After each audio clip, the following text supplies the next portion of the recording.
Assalamualaikum warahmatullahi wabarakatuh. Nama saya Gelar Ali Haidar dengan NIM 21103070017 kelas 1NA, yang mana dalam kesempatan kali ini saya akan menjelaskan tentang pengenalan jenis referensi 1. Nah, pengenalan jenis referensi 1 dalam sebuah penulisan karya tulis ilmiah, menurut saya itu memerlukan sebuah eh, pendalaman atau penjiwaan, atau bisa disebut pengalaman yang sangat mendalam lah dari seorang penulis, karena hal ini sangat berkaitan langsung dengan kualitas dan isi penulisannya. Nah, ada 3 hal yang menurut saya penting untuk diketahui, karena hal ini sering dianggap remeh oleh para penulis. Yang pertama adalah tentang memilih referensi yang baik dan benar. Yang kedua adalah mencantumkan kalimat, dan yang ketiga adalah menyusun catatan. Nah, dalam ketiganya ini saya akan membahas tentang referensi terlebih dahulu, yang mana referensi ini adalah sebuah gagasan atau teori maupun argumentasi supaya bisa menunjang argumen seorang penulis. Jadi lebih gampangnya adalah referensi itu eh, gagasan seseorang ahli yang digunakan oleh penulis untuk menunjang argumentasinya. Nah, tujuan referensi ini ada 4. Yang pertama adalah memperkuat argumentasi. Yang kedua adalah menghindari plagiarisme. Yang ketiga adalah menghargai karya orang lain. Dan yang keempat adalah memberikan informasi kepada pembaca. Nah, jenis-jenis referensi itu ada 2, yakni kutipan dan menyusun catatan. Ya, kutipan sendiri ini apa? Kutipan adalah salinan kalimat atau paragraf dari seseorang atau pengarang yang masyhur dan terkenal, baik itu dalam buku, jurnal, internet, dan lain-lain. Nah, kutipan sendiri ini ada 2, ada kutipan langsung dan kutipan tidak langsung.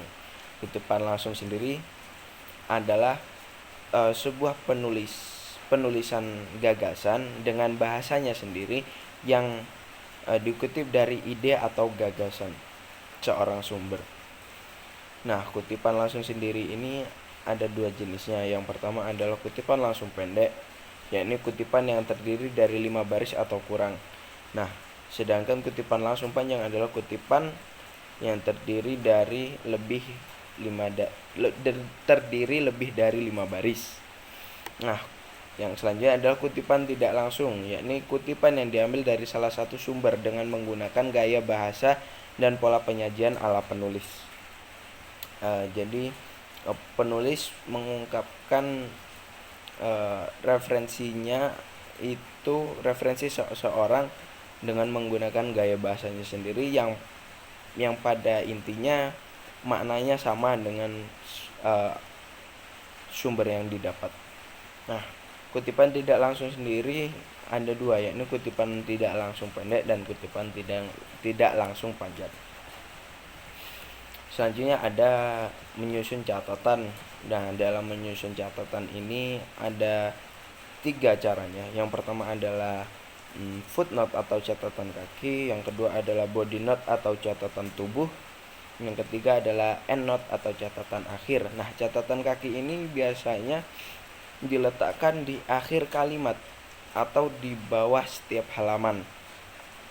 Selanjutnya adalah catatan tubuh. Nah, catatan tubuh ini biasanya diletakkan sebelum bunyi kutipan atau diletakkan dalam sebuah kalimat sehingga menjadi bagian dari kalimat tersebut. Nah, yang terakhir adalah catatan akhir atau endnote. Nah, catatan akhir ini diletakkan di akhir halaman sebelum daftar pustaka. Nah, selanjutnya adalah cara memilih referensi yang baik dan benar.